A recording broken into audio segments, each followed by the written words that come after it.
What's up, your girl G here. Welcome back to my channel. Let me get buckled up here. We've been to hit the road trip. Your girl's on her way home.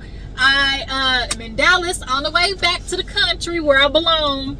And I'm gonna talk to you guys really quick about Salt Lake City. I got my hair in a bonnet, y'all, for this review. I just got it done. You get a little sneak peek with I decided I wanted to do like a beat it bang, something a little different, a little yang yang yang, okay? Ain't it cute? I got like alternating beads and stuff. I wanted to do a little bit. I got some extra beads in my bag because I think I kind of want to add some more. When y'all see the full hairstyle, yeah, I was like, because I didn't want to do too much, but y'all, I'm actually liking the beads, and so I think I'm gonna add some more. Okay, so y'all just get a little sneak of what's up under here. I just did a beaded bang. I didn't do the full beaded style. I couldn't commit fully, but I think I'm gonna do it next time because I just love the way the beads, they just a little touch or something, okay? But Salt Lake City, you guys, let's go ahead and on the road again. Okay, you already know what's up with your girl G. If you're new to my channel, go ahead and hit that like button and subscribe. Okay, you ain't gotta worry about, you know, no Cashapp, no Amazon, no Apple sneaking a little $9.99 out your account. Okay, we good. So hit that button. Everybody else is already part of the Juice Box crew. You already know what's up, okay?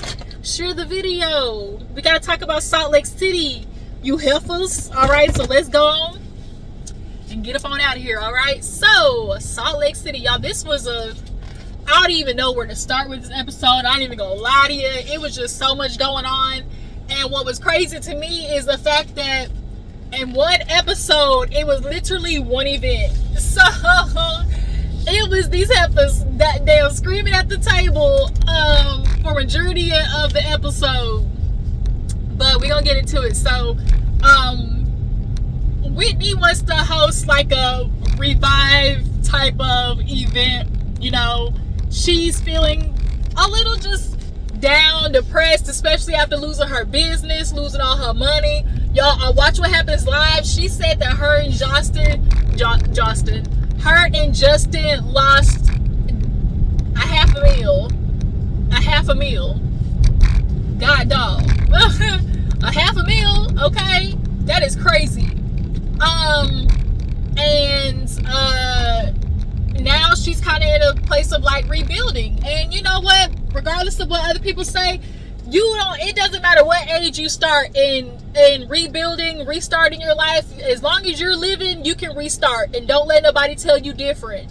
Dang it, he cut close, didn't he? It don't matter how old you are, you can restart whatever age, especially women, because of course, you know, us women, we age out by 30 apparently, and that's what society loves to tell people. But no, Whitney, I really think you should commit to the whole pole thing. You are putting a pole back in your home. I think you would become very successful with teaching like pole dancing classes in Salt Lake City. But nonetheless, she's hosting this little, you know, garden event and stuff. And it actually was a very cute place. They had like birds and peacocks and everything. So everybody got their, you know, bouquet, their welcome invitation bouquet or whatever. And she's at the place and everybody starts showing up. And so it killed me when Mary showed up, because Mary said, I don't know why Whitney picked this place.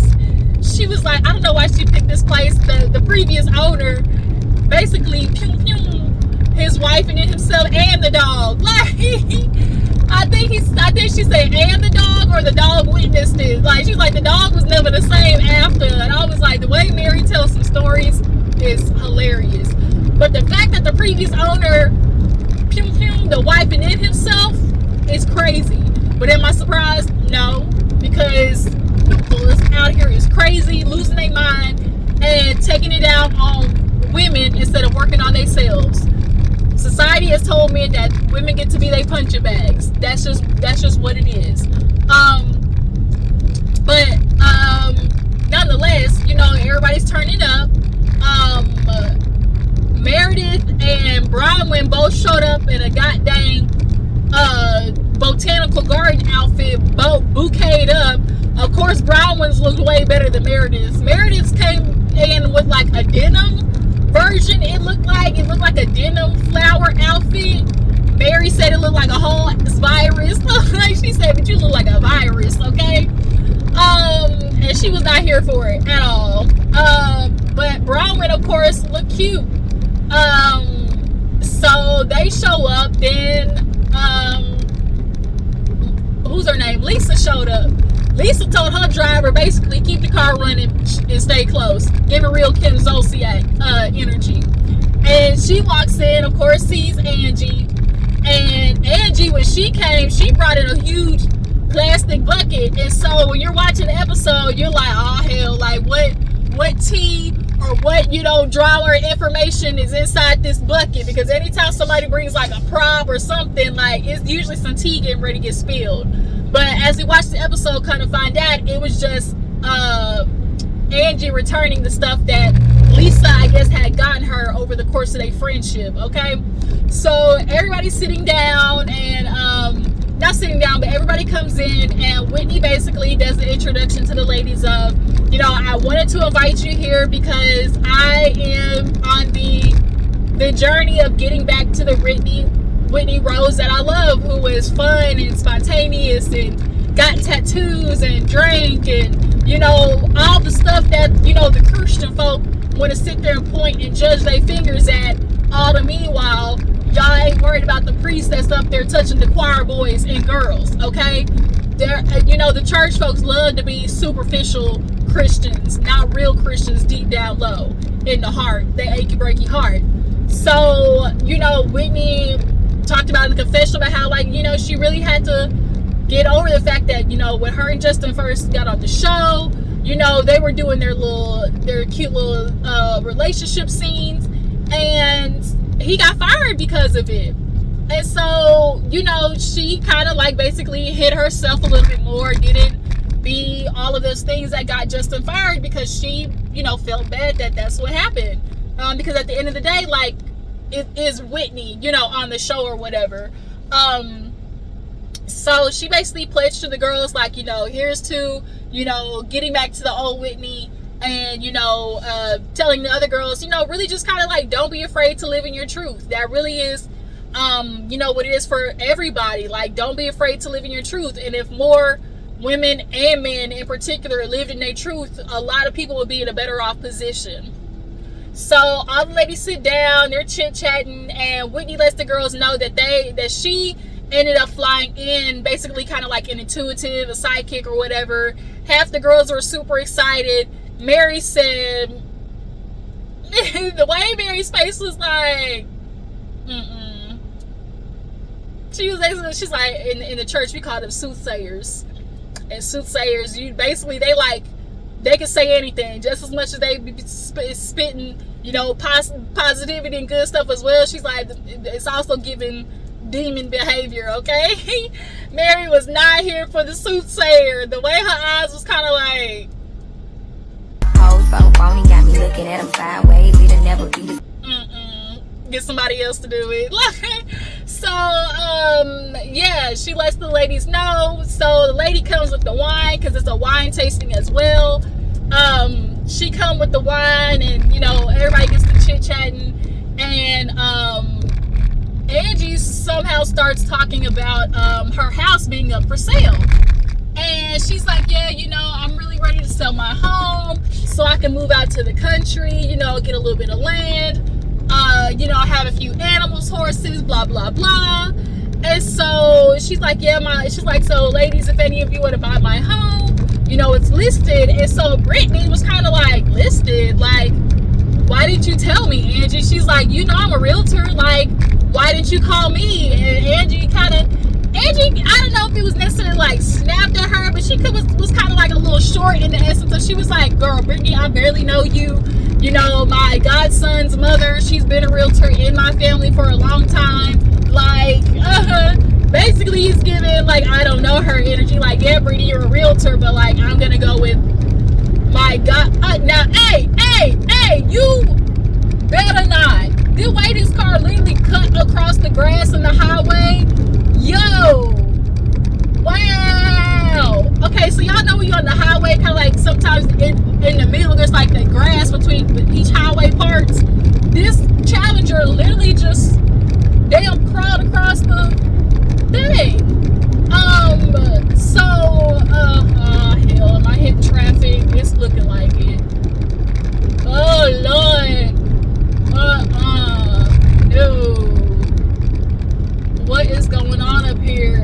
I think I'm just gonna stay straight.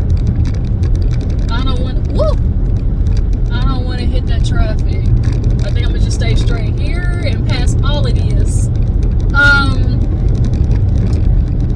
But basically, Angie was kind of like, girl, I don't know you, and I got somebody who I know who's gonna sell it for me, okay? And so Brittany, when I tell you Brittany was being so passive aggressive and subtle with her shade, I actually quite enjoyed it. Like, it was like funny. She's looking up the house. She was like, oh, it's been listed for 200 days. Like, that's not good. And then she was like, 200 days? She was like, yeah, Angie, that's not a good look. She was like, it seems like the price, like, oh my God, you had to drop the price? Like, that's not, wow. Like, that means you listed it for too high. Angie's like, you don't know what you're talking about. And she was like, I mean, what you do is you list it at a right price. Like, you listed it for too much. What you want to do is get people interested in it, Angie. And she was like, I dropped the price because when you have a realtor who knows what they're talking about, like, you listen to them. Like, you don't know what you're talking about, Angie, because my home is in a very prestigious neighborhood. Bling, bling, bling. Bitches is mad. And she was like, girl, don't disrespect me. Like, I'm a realtor. I know what I'm talking about. And all the ladies, when Angie was like, yeah, it's in a prestigious neighborhood, all the ladies had to tell her, like, even Ant boys, I tell you, everyone's like, well, so-and-so is this place, so is this place. These are all prestigious places, too. And so, like, Angie, like, the way I tell you, like, the way Brittany was like, oh, my God. She was like, oh, my God, so it's listed 200 days? Like, oh, wow. And then, like, oh, then you had to do a price reduction? That's not a good sign. Like, it was just so petty boots, and I was here for it. So after Angie tore into her a little bit with the, girl, you don't know what you're talking about, and, you know, you don't know about a house like mine, she's talking, and guess who, ring, ring, ring, ring, calls up her phone? Jared. She's like, Jared's been texting me and calling me. It's giving Jared be texting and calling her when he knows she on scenes because he want to get airtime. And he wants to, he's another house husband, want to be house husband. Because now we're getting to the point where Jared is over there meeting up with Justin. And that is so freaking crazy. Come on, let me move over. So when she's talking about Jared calling her, Whitney was like, girl, I thought you said you was going to go 30 days without Justin. And of course, with Jared, and of course when all the other girls hear Jared's name, they all rolling their eyes like, girl, like, are you kidding me? Like, we thought Jared was gone, bitch. Like, what? So Whitney was like, you know, we talked about, you know, you going 30 days without talking to him, you know. And of course they do the flashback where Whitney literally had to grab Brittany by the shoulder to be like, okay, so your daughter, what is your daughter asking from you? And she's like, for me to stop dating. And she's like, okay, do you love your daughter? Like, can you do it? Like, your instinct should kick in for your daughter. And she's like, do you feel that way? And Brittany's like, yes, I do. It's not convincible. So Mary asked Brittany, she's like, well, how long have y'all gone without talking? And she was like, 24 hours. And everybody was like, girl, bitch, like, what? And so Whitney tried to tell her, now look, bitch, I ain't gonna lie to you.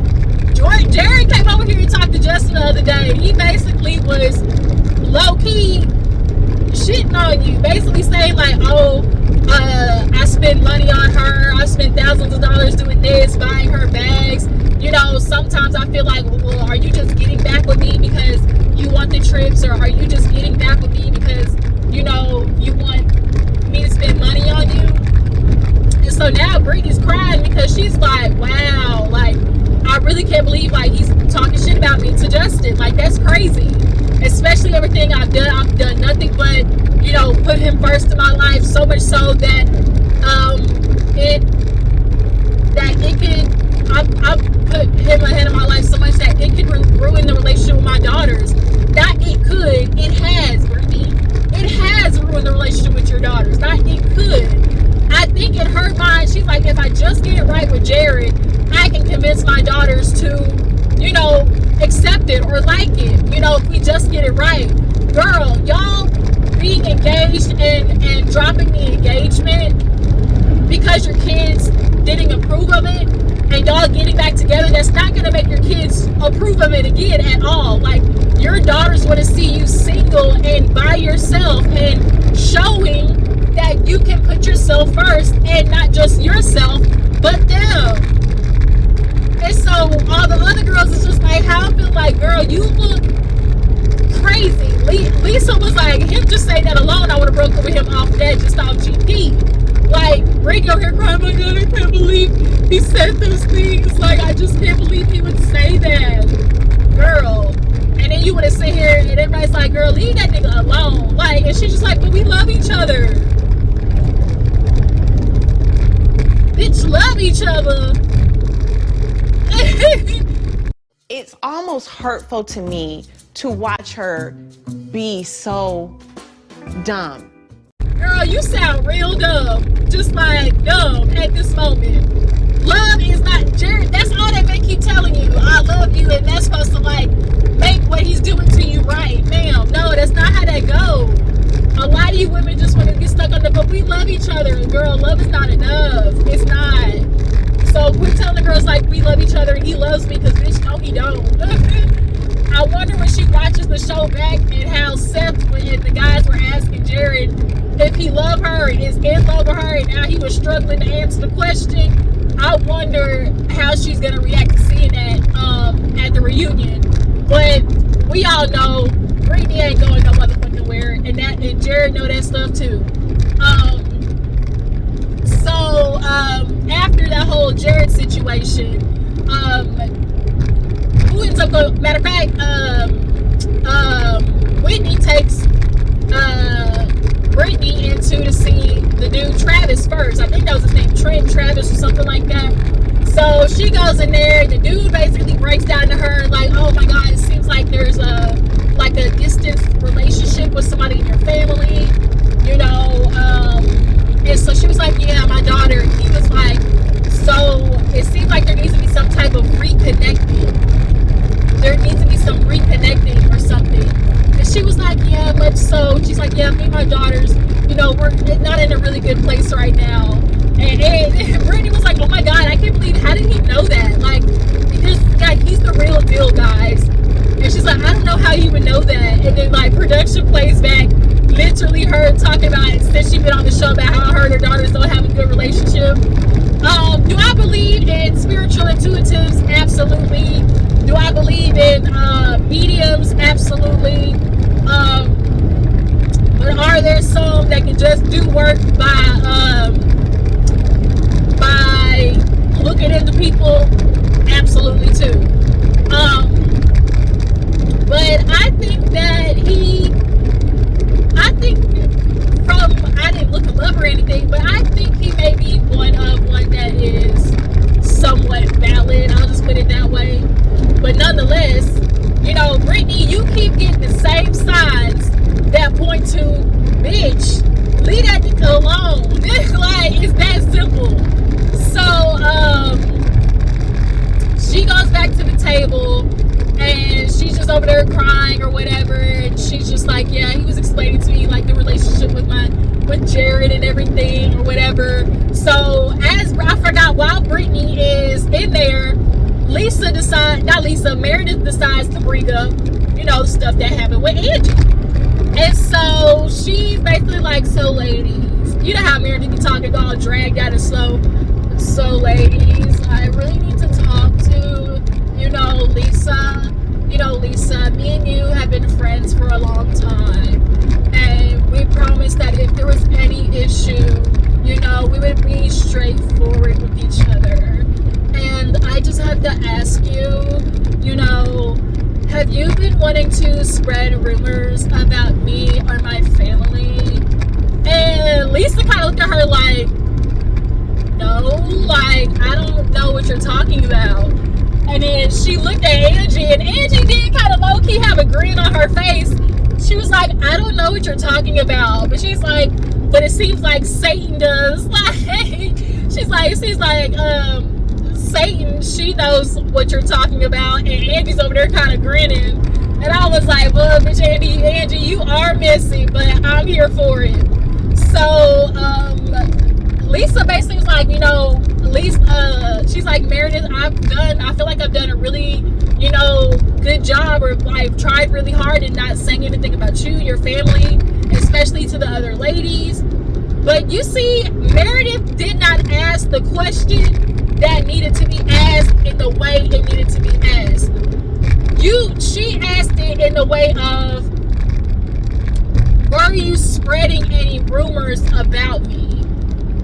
And that's not what Angie necessarily, that's not like the intent of the conversation that Angie had with Meredith. The intent was, you should have asked Lisa, were you digging into information about me or my family? Were you trying to pull up information on my family to use on me, or to tell other people to use on me? That's how Meredith needs to ask it. But I think she didn't ask it that way because she know the answer. Everybody know the answer. Hell, Heather in the confessional was like, basically, Lisa has been known to have information, but we're not gonna act like this isn't a norm on Real Housewives in general, the franchises, because the truth is, like, you gotta be ready for when a hoe wanna try to get froggy. Like, bitch, okay, if you gonna leak, I'ma hop back too, with my own information. It's not that you just wanna start throwing daggers at folks, but you need to stay ready so you ain't gotta get ready, type shit. So, of course, this causes Angie and Lisa to start a battle once again. Nah, bitch. She's looking at Angie. She's like, you're a liar. You're not telling the truth. And she's like, that's what you always do. You just lie. Angie's like, I don't lie. I tell straight facts, Lisa. I don't lie. I only tell facts, stuff that I can prove. And she was like, you're a liar. The way Lisa yells, it's like nails on a chalkboard for me. She yells over people in a way that is so annoying and non-conducive, and it just aggravates me. Anytime, especially in particular when Angie talks, she yells over her to no extent. And she keeps trying to do Angie, you started it. Angie, you started it. Talking about my kids. Angie had to remind her, bitch, yes, we got there, but we apologized to each other at your lunch. Like, you're trying to tell me, oh, I need to apologize and get over about talking about your kids. But girl, we did. They made a truce, because at the end of the day, was Angie talking about your kids? No. She mentioned your kids' business? Yes. She apologized for it. Just like you were going after her businesses. Y'all both went low. But the problem is, none of these bitches want to be the first to apologize. That's just what it is. Neither one of them want to be the first to apologize. But if you ask me, the person who needs to apologize first is Lisa. Because, Lisa, you're the one who broke the truce after your lunch. After your wannabe, case dismissed, but really not dismissed as lunch, Because everybody left from there feeling like they were on good foot. But like I said in my previous review, I think Lisa went home, started thinking about that shit, and got pissed off again and decided, you know what? Revoke. I rebuke the truce in the name of Jesus. That sometimes that happens when you go home and start thinking about what it said, and you be like, nah, that hoe, like, man, her, like, no, I can't let it get away with this. And that's how Lisa was acting.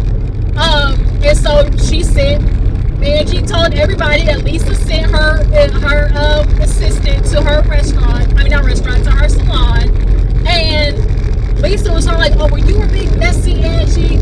You were talking about, oh my God, there goes your dusty products. And she was like, girl, like, you initiated. She was like, why don't you never own it to anything, Angie? You always talk about me first. Read the text messages. She's like, you talked about me talking about, oh my God, what did she say? About, who's paying for your not vacations, basically whatever. And so Lisa's rebuttal was, girl, you went on vacation and had to pay somebody back. So Angie said, oh, word? And then Angie tried to pull in Nicole from Housewives of Miami. She goes, here's my black card. Here's my black card. Here's another black card. Basically she pulled basically like a draw forward on her damn black cards. Here's my personal black card. Here's my business black card. She throwing them. I said, now Angie, now bitch. Angie loves to make a good scene. She's so dramatic. Like, Angie is so damn dramatic. But she's throwing the cards, and Mary's like, bitch, don't throw your cards. Like, So she's like, all my stuff, businesses are in my name. You're such a liar. I'm sick of this with you, Lisa. All you want to do is discourage me, discourage my business, and be fraudulent and lie on me. And Lisa's like, you can dish it. You can dish it, Angie, but you can't take it. That's your problem. You want to start with me, and you want to dish it. Learn how to take it. They're yelling. By this time, 2 people have been over there to see on Trent. You got Heather in there. She done went. He asking her about her love life because it's giving dull. It's giving Heather need to get that back cracked. Okay, that's what it's giving. Hopefully now that her daughters is out in college, she'll be able to get her plumbing, clean. Okay. Hopefully Heather can get put through the mattress. All right, because that's what it's giving. She need to get her a good old back cracking in, snap, crackle, pop, Rice Crispy in. Okay. And so Heather went in, and then who else went in? At this time, Angie and Lisa are going back and forth. So now Whitney and Mary and Bronwyn, she done went in. So Bronwyn goes in, and she basically talks to the intuitive or whatever, and he's bringing up that basically that just as much as her daughter, that her dad is dealing with health issues. He's like, it's showing that your mom, he's like, what about your mom and brain or whatever? She's like, yeah, she recovered from her brain. And he's like, it seems like there's something else. There's other health issues. And it's like, there's a survival, but it just needs to be attended to like sooner than later type shit. So, Bronwyn, says, she's like, I always feel like I have 10 more rounds with my mom, but, paying attention, maybe realizing like, life is short. I don't have that much time left with my mom. And, I still, granted, yes, your mama, you love her. And that is the hard thing about having relationships with parents that are kind of like very narcissistic in the aspect of like, you love them, but it's like, you don't like them. And that's kind of how I grew up with my mom. Like, I love my mom dearly, but growing up, I did not like her, nor do I think that she liked me. We bumped heads often. Muzzy, she different though. Like, Muzzy would have been moving, point blank period, in my opinion. But she goes out there and she's like crying while Angie and Lisa is still throwing, bitch, you threw it first. You said it first. Read the text message, Angie. Oh my God, that's your problem. You shut up. No, you shut up. Like, so finally Meredith was like, hey, like, all you bitches shut up. Like, all you bitches shut up, This shit got to stop. And Bronwyn basically, starting to explain how her session went. And she's like, basically he was telling me about my mother, and she's like, you guys got to stop going low. Angie, you don't need to talk about her kids. Lisa, you don't need to talk about her business. And they finally calmed down, and literally all of 5 minutes, Lisa had to say, Angie was like, I'm fine, but like, you need to stop talking about me, Lisa. And Lisa's like, oh my God, Angie, you do too. Like, you need to stop talking. Like, why do you always have to do that? She was like, just stop talking. And Angie's like, no, you stop talking. And Whitney said it perfectly. She's like, these bitches won't stop talking because they gotta go back and forth, and more than anything, they have to have the last word. Lisa wants the last word. Lisa wanted the last word. Angie had to be the one to apologize, and Angie had to be the one to shut up first. And Angie wasn't going to. That's why Angie kept going back and forth with her. She's like, I'm not doing it. Like, you not finna think you gonna shut me up. Ultimately is what that was. So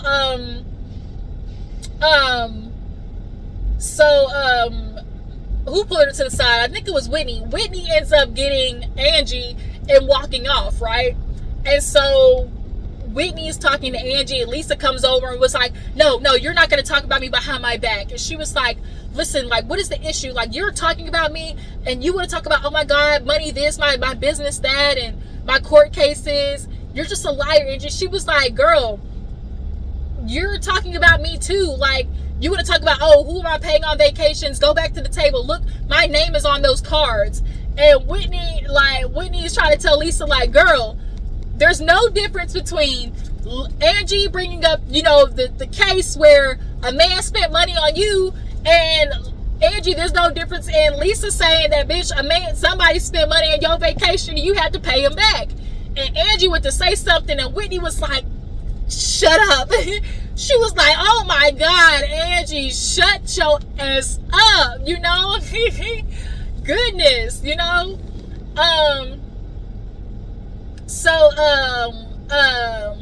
At this point, Lisa gets pulled to do her, you know, intuitive reading. And so she goes in there, sits down, and the little Terry dude, Trent, whatever his name was, starts talking about her and communication. He was like, it seems like there's some communication or lack of you know, true feelings going on between you and somebody who's like a Libra, Scorpio. And she was like, yeah, Scorpio John. And so he's like, y'all aren't on the same path right now. And she's like, no, we're not. So of course she starts crying. Lisa is very sensitive about John. That is one thing I have noticed with watching about this show. She is very sensitive about her husband. And so in flashbacks, you start seeing her and John kind of going back and forth. And she's like, you know, me and John lately, we haven't, you know, been on the same page. It just seems like we're not getting each other. And we see a flashback where John was like, you know, I actually was in agreement with him getting their son getting his own apartment, because the boy that went off to missionary, he's getting ready to be back in like a month or like a few weeks or something like that. And so he was like, you know, I actually was in agreement with Jack getting his own apartment. And she was like, what, really? She's like, I don't think he should be leaving. Lisa, you're gonna have to let your son go. John is thinking in the aspect of like, it's time for him to grow up, you know. I think he's graduated high school, if I'm not mistaken. Like that was his senior year. I mean, I understand and get it that like, oh, he's young, like why does he need an apartment? But I think the dad is viewing it from the aspect of like, he's gonna be a man one day, you know, not necessarily pushing him out the nest, but like he needs to grow up. And you being his mama and keeping him in the house, and like that's only soothing you, because I get it, you love your son, you want him to be by you every step of the day, but like you gotta let him go. And I think that's where John is coming from, especially from like the male perspective. And just because y'all also have the money to do so. This isn't a situation where like, oh, your child has to stay home because financially he can't afford it, or y'all ain't got it. Like, y'all got the money, bitch. So, and then there's another scene where she was like, oh my God, it just seems like you don't care. Like, I'm not seeing you say anything. It literally was giving Emily and Seth from Real Housewives of Orange County, where the woman feels like, you know, I'm stressed out, I'm handling everything, and like the man is just not really emoting, and so the woman feels like she's in it by herself. And so he's like, no, like I'm just as stressed out about it, you too, Lisa. And she's like, well, I don't see it, so like it makes me feel alone. And so basically she's like, here lately me and John have been struggling with each other, and it's making me think like, bitch, do this case, girl. It's only kind of leaning into the narrative of what these girls are saying about that case. You know, you got another man. Yeah, you said don't tell John, so y'all gotta be rebuilding trust with each other, and that's what it's giving, bitch. So yeah, she gets done with that. And so as she was gone, Angie went and got that damn bin and brought it to the table, right? When she was in her reading, he's like, why do I keep hearing product? And she was like, are you doing like a new venture? He's like, I just keep hearing product. And she was like, oh my God, like, yeah, you're right. She's like, don't nobody know but me, my daughter, and the business in Italy. Angie's wanting to do sunglasses. I'm not mad at it, honestly. We see Angie wear sunglasses a lot.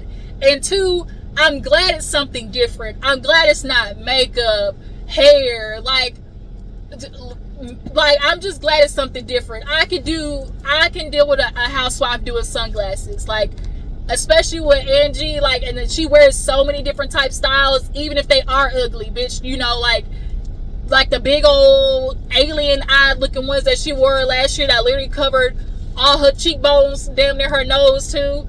I think sunglasses would be a cute look for Angie. So yeah. But he also mentioned something about a horse leg being injured on Electra's horse. So when everybody gets back to the table, Mary, she went off to do something, and she said, "What is this Tupperware?" She's like, "What is this Tupperware?" And so Angie's like, "Oh, that's me." And so she starts pulling everything out, and Bronwyn, she said, "Oh my God." She was like, "Bitch, Angie ain't," she's like, "Not only, this really shows where they're at in their relationship, because Angie, bitch, you ain't opened up none of these." She said, "Vita is still vacuum sealed." And she literally pulled out the bottle, like, was showing it to everybody, like, "Y'all see this?" Like, and she's like, "You know what, I can't even be mad because my Vita is still vacuum sealed too." So, Angie's doing that, like, "Here's your stuff back, Angie. I mean, here's your stuff back, Lisa." And Lisa's like, "Angie, oh my God, you just don't get it. You just don't get it." She's like, "What?" She's like, "I'm sick and tired of you coming after me, and you're trying to make the narrative about how much of a business owner I am and how terrible I am. Like, I'm not gonna do it." And so at this point, she's like yelling at everybody else because everybody's basically saying, like, "Y'all need to, like, cut the shit already. Like, we get it. Understand y'all ain't finna be friends, but damn, like, you know, like, every time between you two hoes." Now, personally, if you ask me, I think this should have started with Lisa, because at the end of the day, Angie she said it, but she should have kept reiterating, "I apologize and I was good. You restarted this shit when you sent your assistant back to my a salon to go pick up your son's stuff, and you sent me that crazy ass text message starting with me." Lisa kept trying to say, "Angie, you started it when she talked about your sons," but that's not true. Like, you started with talking about her businesses, and so she rebutted with then talking about your son's businesses. So, like, and Lisa, no, it's not an Angie, you started it. And so Lisa finally just gets up and leaves. She's like, "You know what, forget this." She leaves, and so now Angie's feeling some type of way of, like, she's looking at all the other ladies like, "Oh my God, like, I'm not gonna do this." Like, Lisa's constantly like, y'all know how Lisa is, you know, "I'm not gonna let her talk about my business and change the narrative and da-da-da-da." And all the other ladies are trying to, like, calm Angie down, like, "Girl, don't nobody believe that shit." Like, even Mary had to be like, "Girl, let this shit roll off your bag. Nobody cares what Lisa is saying because we don't believe it," you know? And so Angie's like, "I'm not gonna do this. Like, all of you guys, you know, y'all just want me to bow down to her and apologize." And Bronwyn had to be like, "No, girl, like, you don't have to, you know, bow down. You don't even have to, like," she's like, "You don't even feel like I have to let Lisa run over you, but you also don't have to engage, you know? There is a way to check Lisa without doing this back and forth with Lisa, okay?" And so Angie's feeling like, "I'm not going to be the one to go back. You've gone back to Lisa after all the shit that she's done to all of us. Like, everybody's gone back. I'm not going to do it." And so Mary's like, I've gone back. She's like, "That's it. Like, I'm done. Like, no, you're not going to say that about me." And so Mary's like, "Just because you're mad at Lisa doesn't mean I'm going to be mad at Lisa." I think Angie is confusing everybody going back to Lisa, i.e. just making up with Lisa for the sake of the show, with going back to Lisa as in being a true friend. And I don't think so, because Meredith, and bringing up that situation about, you know, what Angie told her, and Heather was like, "I'm really surprised that Meredith is really just letting this fly, because, girl, Lisa's talking about you," and it's like, there is no way that you're letting this fly when you literally got mad about a fucking tweet. You know, but I think Meredith knows who Lisa is deep down. Hell, in her session, the dude basically was telling her, he was like, oh, you know, it seems like there's some like either confusion or there's really just like a thing of like, you know, not trusting the people around you. And bitch, is Lisa. Same thing for Whitney. You know, when he did Whitney's session and basically was talking to her about, you know, fighting herself again, you know, communicating with her husband. You know, Whitney feels like Justin wasn't really there to support her like that with Whitney Rose. To me, I thought he did when he gave her the money. It did come across that way. But maybe it was a thing of like, Justin basically was kind of like, here, damn, take the money. And then like, let her do it. Maybe that's what it was. Like, or maybe just gave her the money to be like, I did support you, but really you didn't, because men love doing that, you know. And as he's also talking to Whitney, he said something like, oh, you know, you're trying to get rid of all the snakes in your life, and you need to pay attention to those around you. Just, you know, keep your distance. Just because you don't have to be friends with them, or like you can just distance yourself and not be a part of their chaos. Literally in the midst of that, they pan to Lisa ass yelling still. Like, we all know everybody in their relationship with Lisa is very surface level, because when she comes out to the table and everybody asks her how her session went, she just gives, oh yeah, it was about John, you know, just some stuff with John, you know, it just was really emotional, and then she just kept it at that. I really want to know more about Lisa's upbringing and her mother. That is very much a pain point for her, and she does not talk about it. And her being the youngest, I think, of like many kids, I need more information on that. But yeah, everybody has the same feeling with Lisa, and Angie's kind of feel like all you bitches is going back to her. Like, I'm not finna do it. Not today, Satan. Not today, neck. Not today, ankles. And I'm not mad at it, you know, I'm not. But also it's a thing of like, girl, y'all are filming a show, so understand, really kind of like not conflating those two, you know. Yeah, Mary left, y'all. Mary was pissed off at Angie, so we're gonna see next episode how that plays out. I think that's pretty much it that happened on this episode. I'm trying to think. Mary also said she wasn't finna eat that raw ass salmon. She said, I'm not finna swallow this fish and have a damn family swimming upstream in my throat. I'll be damned. She said they're gonna lay eggs in my stomach, and then they're gonna be settling up in there. Nope.